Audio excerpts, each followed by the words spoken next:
Sip. Yuk.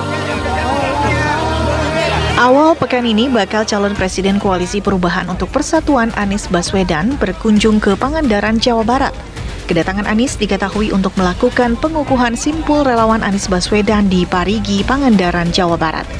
Namun sepertinya kunjungan Anies di Pangandaran memiliki makna tersendiri.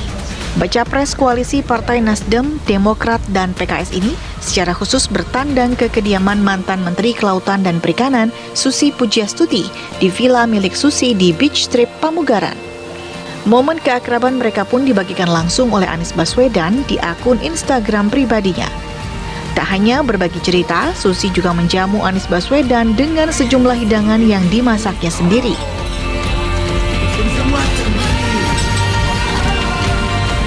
Susi bahkan mengajak Anies Baswedan berkeliling di Pangandaran dengan kendaraan yang disupirinya secara langsung. Keakraban Susi dan Anies pun mendapat tanggapan positif dari warganet. Tak sedikit dari warganet yang mengeluh-elukan kebaikan dua mantan Menteri Presiden Jokowi ini. Mereka bahkan berharap Anies dan Susi bersanding menjadi Baca Pres dan Bacawa Pres 2024. Lantas, mungkinkah duet Anies Baswedan dan Susi Pujiastuti dapat terrealisasi? Dari Pangandaran, Jawa Barat, Aditya Triwahyudi, TV One mengabarkan.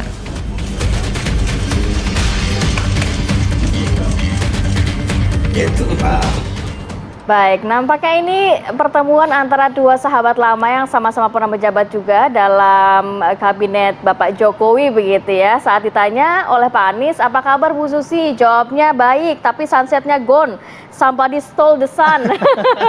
Sebenarnya apa makna dari pertemuan kedua pihak ini? Kita akan membahas secara langsung dengan narasumber. Sudah ada Bang Hermawi Taslim, Sekretaris Jenderal DPP Partai Nasdem. Assalamualaikum, selamat pagi. Sehat Bang?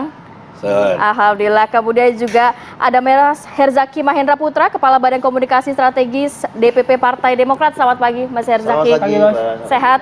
Alhamdulillah. Oke. Kemudian yang nantinya juga akan mengamati nih ada Mas Ujang Komarudin, Analis Politik Universitas Al Azhar Indonesia. Selamat pagi. Kompor-kompor dikit biar seru gitu ya. Oke, tadi pemirsa tadi sebelum kita diskusi, kita kan foto dulu nih. Terus udah pas komposisinya pas. Nah, sekarang saya mau nanya ke Bang Hermawi. Bang, kalau Bu Susi dengan Pak Anies sudah pas belum? Apanya yang pas? Bersanding di Pilpres gitu. Ya, saya kira pertemuan itu pertemuan silaturahmi biasa ya. Siapapun yang bertemu antara anak bangsa harus tetap kita apresiasi. Nah, mereka memang bersahabat. Selain sama-sama pernah di kabinet Jokowi Jilid 1, ini dua orang ini kan punya cara berpikir yang kelihatannya agak revolusioner ya. Baik Susi maupun Anies, cuman gayanya yang berbeda. Jadi kemarin itu kalau ada pertemuan seperti itu, menurut saya kita harus syukuri. Harus banyak pertemuan. Bahwa pertemuan itu nanti menghasilkan implikasi-implikasi lain, kalau baik untuk bangsa dan negara, kenapa tidak? Jadi kita, Partai Demokrat dan PKS juga selalu mendorong untuk saling berkomunikasi. Kemarin ketika Demokrat bertemu dengan Gerindra, satu hari sebelumnya kita ditelepon dan kita biasa, kita membiasakan diri. Cuman Pak Anies kan karena dia punya tim sendiri, ya, punya jadwal sendiri, kadang-kadang nggak sempat menelpon kita. Tapi pertemuan dengan Bu Susi itu menurut saya positif, terutama untuk pendidikan politik buat anak-anak muda, bahwa silaturahmi itu sebuah keniscayaan. Apapun dengan siapapun, tidak harus sepandangan, bahwa implikasinya nanti pasti buat bangsa dan buat negara itu baik. Menurut saya baik pertemuan itu. Tapi pertemuan ini kayaknya cukup lama begitu ya, sampai bermalam. Apa aja sih yang sebenarnya dibahas? Ada nggak membahas juga mengenai Pilpres 2024 gitu, Saya Bang? nggak tahu persis apa yang dibahas karena saya tidak hadir. Tetapi sebagai tokoh-tokoh muda bangsa, saya kira tentu mereka juga membicarakan dinamika politik yang sekarang. Tentu akan pasti berbicara tentang kehidupan berbangsa dan bernegara. Ibu Susi itu kan suka curhat tentang berbagai hal. Anies juga suka mendengar dan berbicara. Jadi menurut saya bermalam atau tidak bermalam mungkin tidak terlalu penting, tapi yang penting bersilaturahmi itu yang penting. Kadang-kadang kan pertemuan 2 jam, 3 jam ini sampai bermalam gitu ya. Tapi kalau nama Susi disandingkan dengan Anies Baswedan sebagai capres-cawapres Nasdem gimana? Oke. Bukan, ini bukan soal oke atau tidak oke. Ini kan on proses ya. Karena ada Bang Herzaki di sebelah nih. ini kan TV proses ini.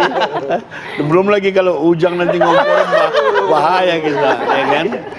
Tapi yang jelas sebagai tokoh muda yang progresif, kita mengapresiasi dari dulu, kita mengapresiasi gebrakan-gebrakan Ibu Susi.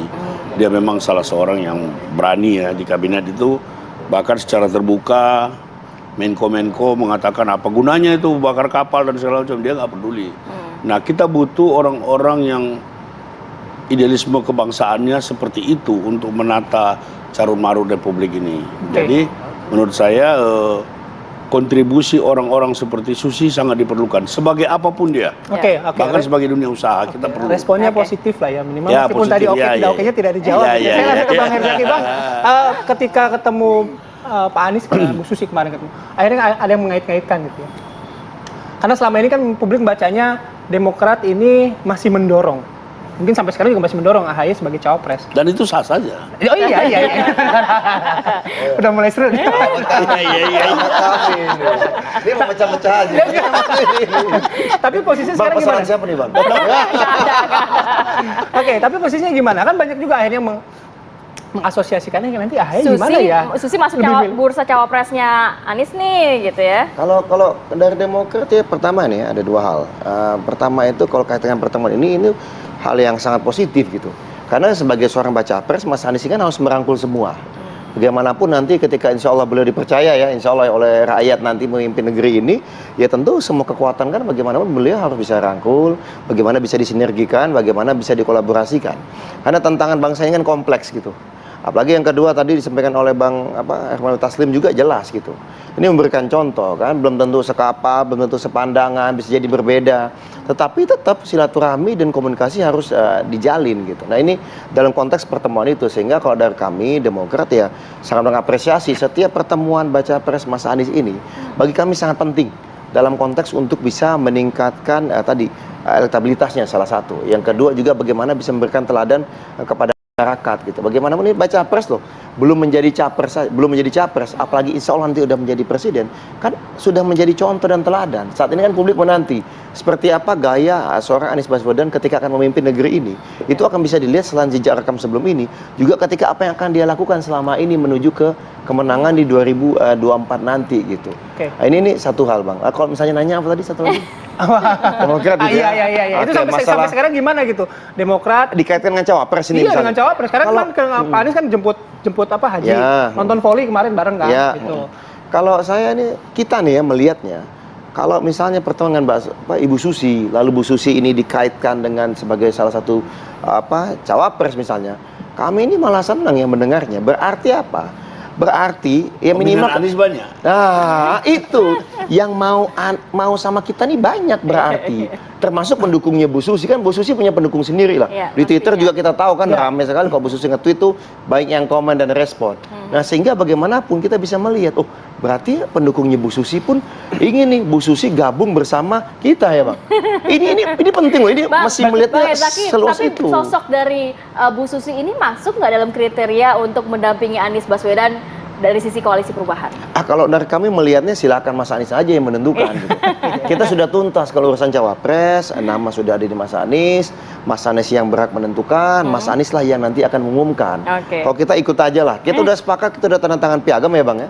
Kita ikutin di piagam itu sudah jelas yang menentukan baca pres namanya Mas Anies, di poin ketiga kriterianya apa, di poin keempat waktunya seperti apa. Nah ini silakan kita tunggu aja Mas Anies, tapi lagi-lagi tadi kami ini senang beliau bertemu dengan Bu Susi, apalagi ini kan sahabat lama ya, sama-sama di kabinet. Coba ingat nggak waktu periode pertama Pak Jokowi itu banyak sekali gebrakan ya, Pak Hermawi ya. Kalau periode kedua kurang kayaknya. Enggak.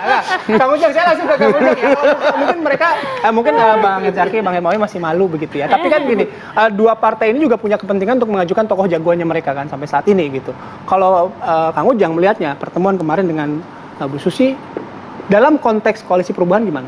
Pertama begini, kita melihat kalau Pak AHY katakanlah capres yang katakanlah ya bakal cawapres yang diusung Demokrat, itu kan harus ada pembanding, ya kan harus ada second opinion gitu. Nah, kenapa ya pembanding itu ya banyak, misalkan ada Yani Wahid katakanlah ya kan yang muncul, ada Bu Khofifah, ya termasuk Bu Susi, dan itu bagus.